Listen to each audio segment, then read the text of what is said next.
It's time to animate some frames.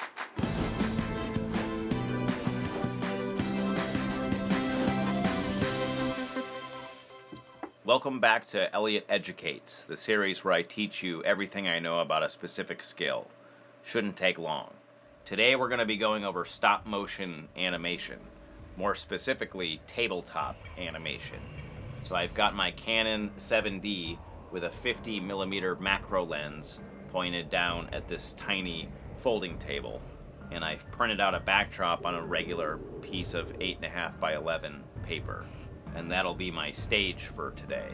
The whole thing is being lit by this regular desktop lamp, and then I'm running USB out of my camera into my laptop, and will be controlling everything using Dragon Frame. So today is the last Friday of October, which means I have to do some kind of Halloween special, and I immediately thought of a horror rap song I did with my old buddy John Andino. There's a corpse in the bathtub. Hey, that's okay. There's a ghost in the mirror. Hey, that's okay. There's a gremlin in the cupboard. Hey, that's okay. And a vampire in the basement. Hey, that's okay. John and I met in college. We became good friends. We're still good friends to this day, and we've collaborated on a number of projects together. But probably the best of those collaborations is Trick 13. So I thought that would be a fun music video to do in animation, doing every shot in a different style. We're doing the first shot as a tabletop. Everything I know about this style I learned from this one video featuring Terry Gilliam. Once I work the storyboard out, I start working on characters. Here's the old man in the pram. The old lady's a bit more complex because she's got to bend. So she's in 3 parts.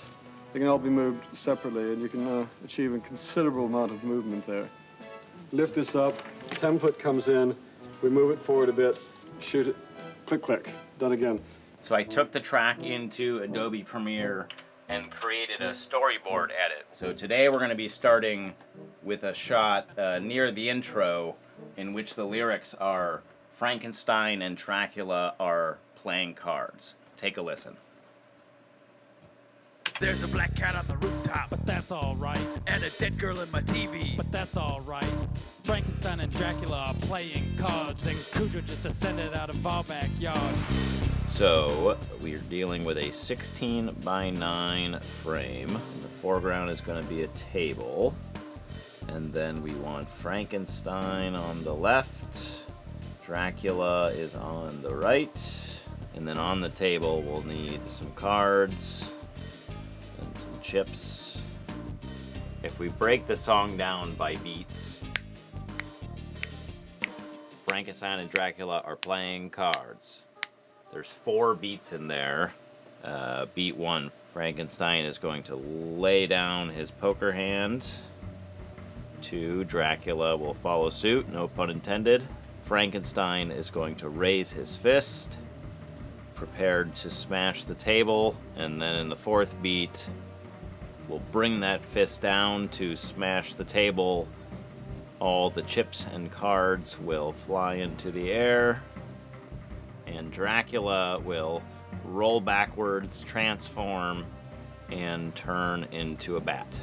So there's 4 big beats here, 64 frames total. Each one of these beats gets 16. A lot of times with animation, people will animate in 2s, meaning set up the image, capture 2 frames, change something, capture 2 frames, and that way you're only having to do half the work.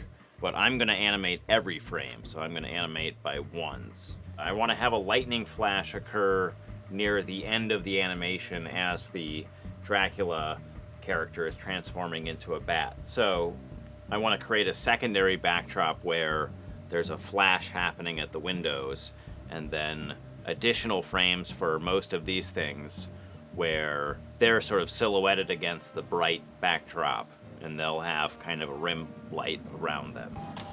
So I went into Photoshop, created all my variations of the characters and the props, cut everything out, blacked all the edges, got organized, and now here I am with my stage.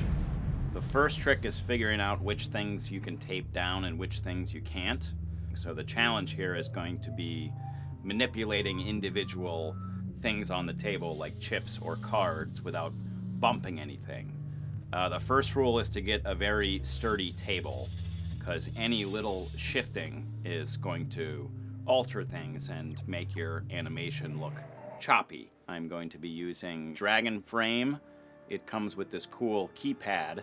Most of these controls, I have no idea what they do, but I like frame back and frame forward, so I can kind of toggle through the animation as I go. One thing you really want to use is onion skinning, where you can turn on a transparency as you're manipulating your current frame, see what the previous frame used to look like.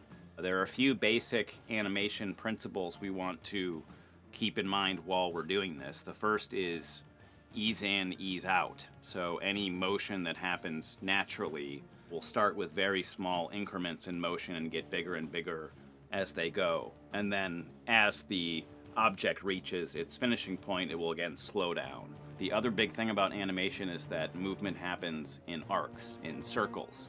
So the two big actions here are laying a poker hand down and then reaching a hand up, smashing a table.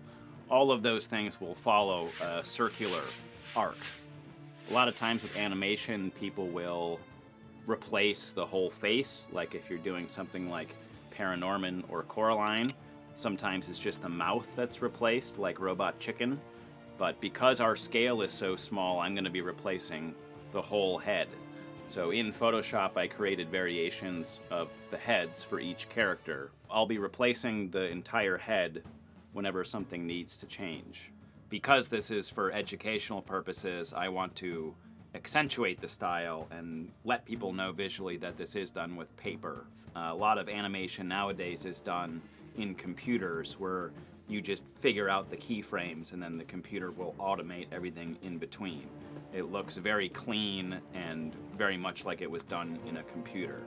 And so we're fighting against that today with this style. So we want big shadows, we want smudges on the paper, we want things to kind of wiggle and move as they're being changed. We have a broad idea of what we want to happen, but you're kind of married to making the motion look good, and you're married to the size of the frame and the size of your character. So things will sort of happen the way they need to, and you just have to figure it out on the fly. So as the fist comes down to smash the table, in addition to cutting the table and moving it in two different pieces, I'm going to be animating with a Sharpie some break lines as they occur. So for the lightning effect, I've decided to do those frames last, because I'm going to have to tear everything apart and reset the backdrop. So I'm going to get all of my animations as I need them, grab some extra frames on the end, and then I will reset with my nighttime backdrop and get all of my lightning effect pieces in place and capture those frames. So I brought all my frames back into Adobe Premiere. I've inserted them into my storyboard edit. And after all that hard work, we're finally ready to see the results. So sit back, get comfortable, get some popcorn, and enjoy the show. But that's all right. Frankenstein and Dracula are playing cards, and Cujo just descended. Yeah. So that's it for the animation project. It's time for me to unwind and have a little cerveza. Cheers. So I had to eat a big old piece of humble pie on this project. I got cocky in the planning stages, and I thought that because the animation was so short that I would be able to animate everything in one night. Realistically, it took me a week. Elliot had to educate himself on a number of different aspects for cutout animation. But that's kind of how animation goes. It takes forever. You have to be very dedicated and very patient. But in the end, it pays off, and you learn how to perform a magic trick that you can share with the world. Thanks for watching. See you next time. I'm out of here. If things get scary, have no fear. Just close your eyes, cover your ears. When you get frightened, have a beer. By far my favorite day of the year.